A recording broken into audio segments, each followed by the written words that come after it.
Take a look at this clip from last summer as the Lighted Way was in the middle of a big renovation project to the former long-term care building they had just taken ownership of on Charter Street in LaSalle. Jessica Kreiser and Scott Schweikert were walking me through it when it was very much under construction last summer. Here's Jessica from back then. We also have a beautiful area that we reference as the sunroom. Not all of our students are able to go outside and enjoy the weather with their friends, but here in the sunroom, they'll be able to hear them. They'll be able to feel the sun coming in as they are maybe rocking with an adult who loves them and reading a book or listening to music.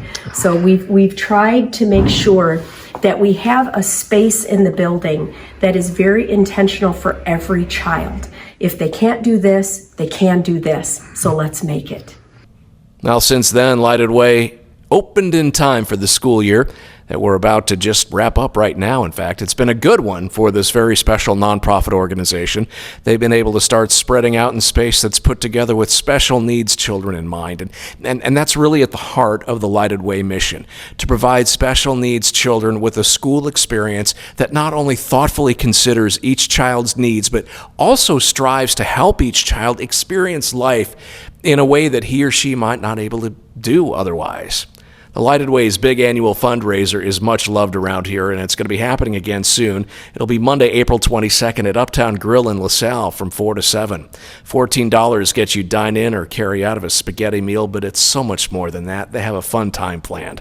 And Jessica walked me through that as we were checking out how the building's changed. This look at Lighted Way is sponsored by Kathleen Wayland of Wayland Financial in LaSalle. Thank you, Kathleen, for supporting this video project each week. Let's check out some brand new spaces for the kids. This is our commons area. It's going to be changing considerably in the next few weeks because we have a young man who happens to be the brother of one of our girls who's in our transition class, which is our 18 to 22s, who is earning his Eagle Scout badge. And so he has developed a sensory area for us, and this entire commons will be turned into a sensory area in the next few weeks. As a nursing home, there were 4 wings, and so we have kept all of the studs and everything in place. The first thing that we had to do was to decide how were we going to divide our kids up by age group. So this happens to be the wing where we have our youngest learners, our primary students, and our early childhood. So this would be an example of a classroom. So this is our primary classroom. These would be our K to 2s, okay? And so hopefully as you look around, you notice that this classroom really looks very, very much like a primary classroom. Check out the early childhood classroom. I just think it's super important for you to be able to see our workspace where our children actually spend their day. How old are they in here? Oh, these are our littles. These are our 3 to 5-year-olds, yes. Okay. And each of our classrooms has what I call a nook or a little alcove. And so in this particular room, it is set up more as a play station, okay? So, you know, we are an educational facility, Tom, but in preschool, we do a lot of learning through play. Okay, so it's very important for us to be able to educate all of our children. We have children at Lighted Way from ages 3 to 22. We have a curriculum here at Lighted Way called Unique Learning Systems, and we are fortunate that with children with multiple disabilities, there are many different facets that come into their learning. One of them, of course, is the concept of hands-on. Many of our children are not able to move their limbs, so we use a concept called hand over hand, where our adults maybe move the child around, or we might do hand under hand, where the child literally is on top of the adult's hand as the adult guides them. By doing these things, we help our children to become active in their own education. So as we come in here, you're going to see that we have our very first ever cafeteria and a beautiful kitchen, okay? So our kitchen is used by we have 6 classrooms, our preschool, our primary, our intermediate, and our middle school all do their daily cooking right here. We have a 22-foot island. The island has electricity in it, and I'm going to explain that. So it isn't just for the purpose of being able to plug in your blender or, hand mixer, but rather for our children who are not able to move their limbs. We have buttons that we plug into our blender, our mixer, our pizza oven, and then hand over hand, a child is able to push the button and cause the mechanics to work, which helps them to be actively involved in that activity. In this room, we start lunch about 11 o'clock. Between 11 and 11:30, everybody has launched their lunchtime.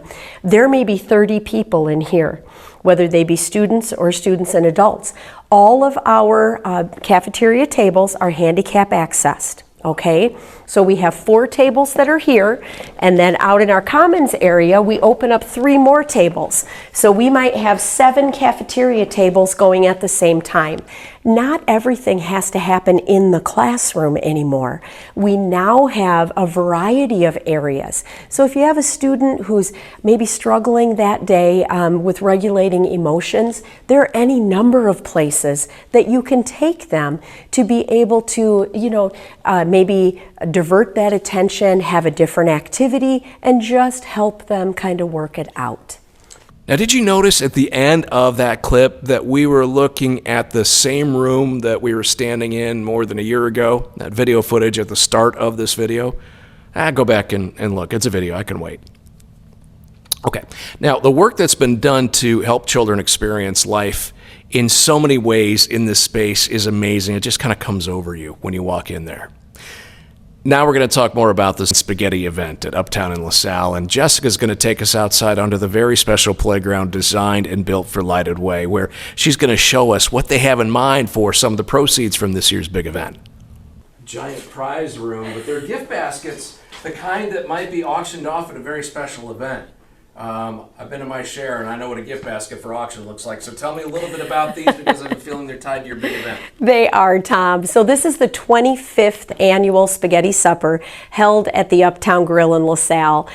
We have Ryan and Jim and Chris, the chef, who are ready to serve a delicious meal, including a large portion of spaghetti.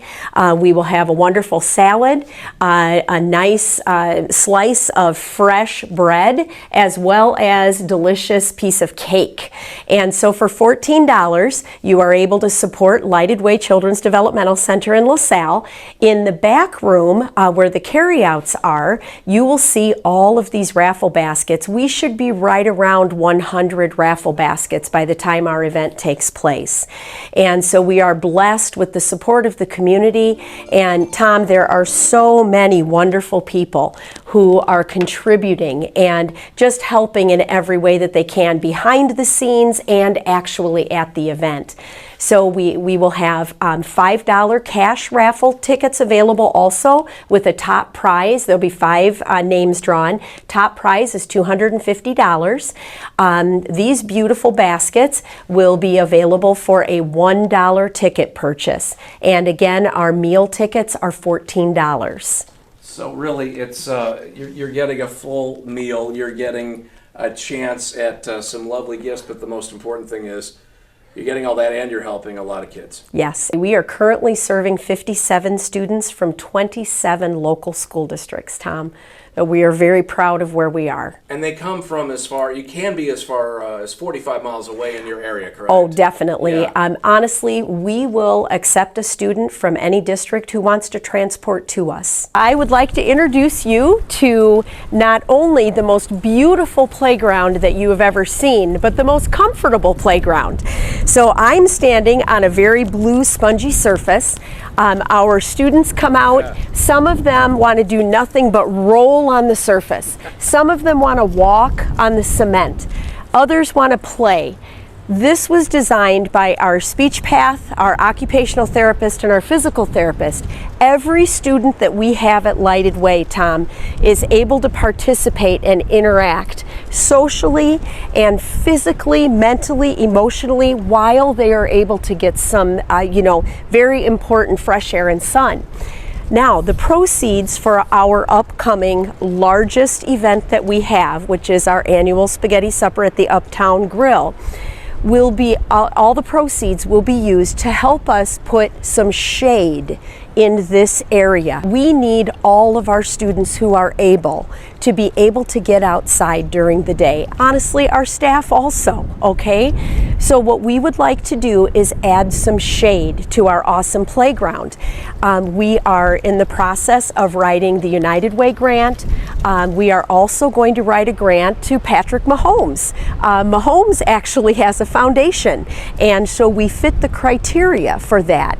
We will be using the proceeds from the spaghetti supper also to be able to help us take what the kids enjoy the most and be able to make it more safe for them when they are outside. I can only imagine how excited they all must have been when they got out here for the first time. Absolutely. No, Tom, the entire experience of being at Lighted Way is just head and shoulders more than we ever anticipated.